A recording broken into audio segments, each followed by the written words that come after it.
Hey Virgo, Sun, Moon, Rising, and Venus. This is your general tarot reading for the month of August, which includes a bonus message from Spirit. The deck shuffled, Spirit's here, let's get into it. The first card is going to talk about your present situation.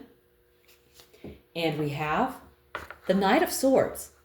When this card shows up in the present situation, it signals that right now things are moving fast, maybe too fast. And there's an intense, driven energy either pushing you forward or swirling around you. You might be charging after a goal or ideal with tunnel vision, reacting quickly without checking in emotionally, fighting for truth or pushing an agenda, sometimes forcefully. In short, the Knight of Swords in the present says, you're in motion. Make sure it's conscious, not chaotic. It's a call to harness your mental power with focus and precision, not just speed. Okay, now let's take a look at your challenge. The Page of Pentacles. The Page of Pentacles wants to plant seeds, learn, build, and invest in the long term. But as a challenge, you might be avoiding the unsexy, slow grind of building something real. Wanting results without laying foundations, dreaming but not acting, struggling to commit to a routine, habit, or responsibility. The Page of Pentacles as a challenge says you need to ground your goals in reality and do the actual work. It's not glamorous, but it's how growth happens. All right. Now let's look at your best possible outcome. The Seven of Pentacles. When this card shows up in this position, it's a strong sign that your hard work will pay off, but not overnight. You're on the path to long-term gain, slow, steady, and earned. The best possible outcome isn't a quick win. It's fruit that grows from what you've already planted. You'll have the wisdom to evaluate your efforts and adjust your course if needed. In short, you're growing something valuable. The Seven of Pentacles as your best outcome says, keep going. Your efforts are setting you up for real results if you stay the course. All right. Sounds like a very good and grounded, best possible outcome. Now let's look at your foundation. The Nine of Cups. When this card appears in the foundation position, it means that your current situation is rooted in a strong desire or past experience of emotional fulfillment, personal satisfaction, or a wish that was, or still is, deeply important to you.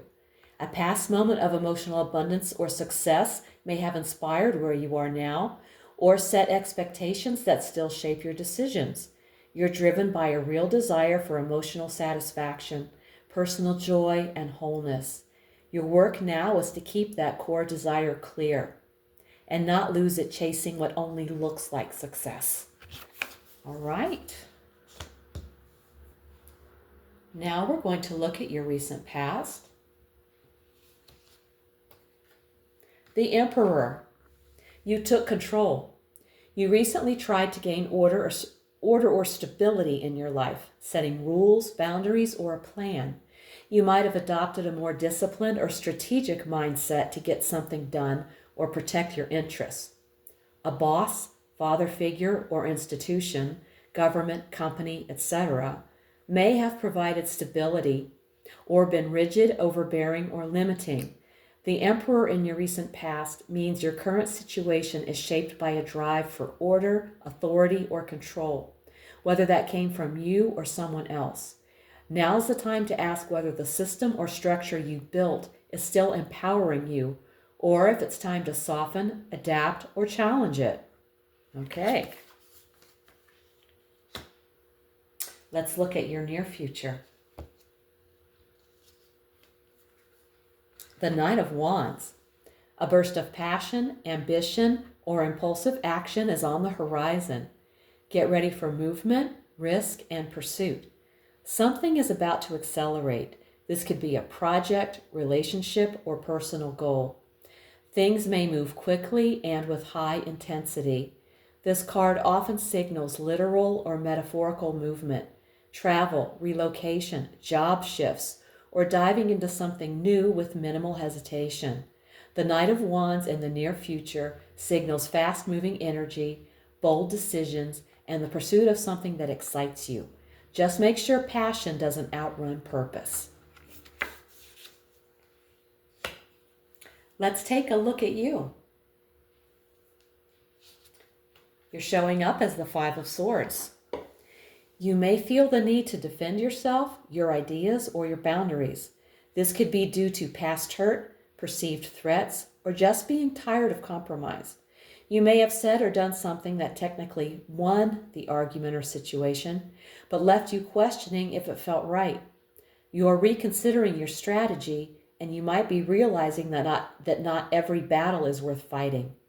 You're being invited to step back, reassess, and realign with what you truly value, not just what feels like victory in the moment. Okay.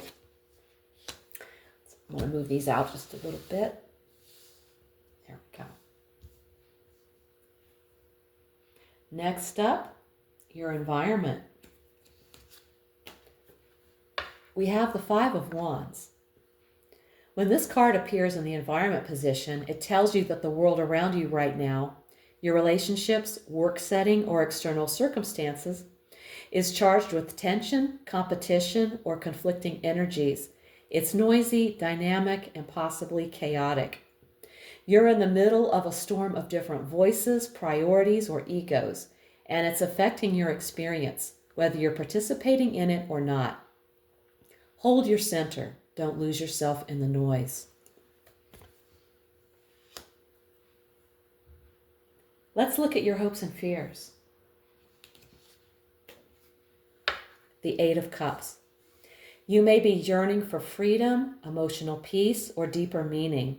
There is a hope that walking away from a relationship, job, mindset, or cycle will lead to something more aligned, something real.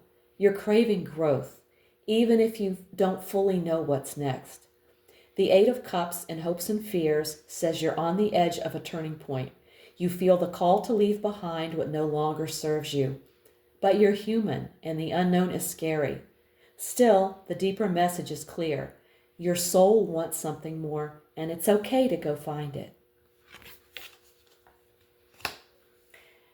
Now we've arrived at the outcome. The Seven of Wands. You'll rise to the challenge and maintain what you fought for.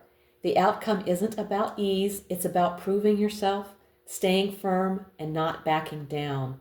You'll gain or keep your position, but it will take effort, conviction, and personal strength. This is a card of spiritual grit, knowing who you are and not giving that up, even when challenged. You'll come out on top by owning your truth, defending your progress, and not letting fear knock you off center. All right. Now we're going to get an oracle card message from Spirit. Spirit, what is the message that you have for Virgo? Feeling the world. Your empathy is your gift, but it needs boundaries. If you're feeling drained, ask, is this even mine? Protect your energy, stay kind but firm. Don't mistake codependency for connection. Balance your sensitivity with discernment. The magic is in the middle, not in people-pleasing or emotional numbness. Well, that is an excellent message. So Virgo, August brings momentum, tension, and important decisions. You're being called to act with intention, not impulse, to stay grounded while navigating chaos, and to protect what you've built without losing your sense of self. This month is about clarity, boundaries, and brave forward motion. You're not here to play small. You're here to own your truth. If this reading hit home, give it a like, subscribe, and let me know in the comments how it's showing up in your life. If you want a personal reading, all the info's below. Also, check out my oracle readings posted each Sunday for extra insight. Thank you so much for tuning in. Take care, and I'll see you in the next one.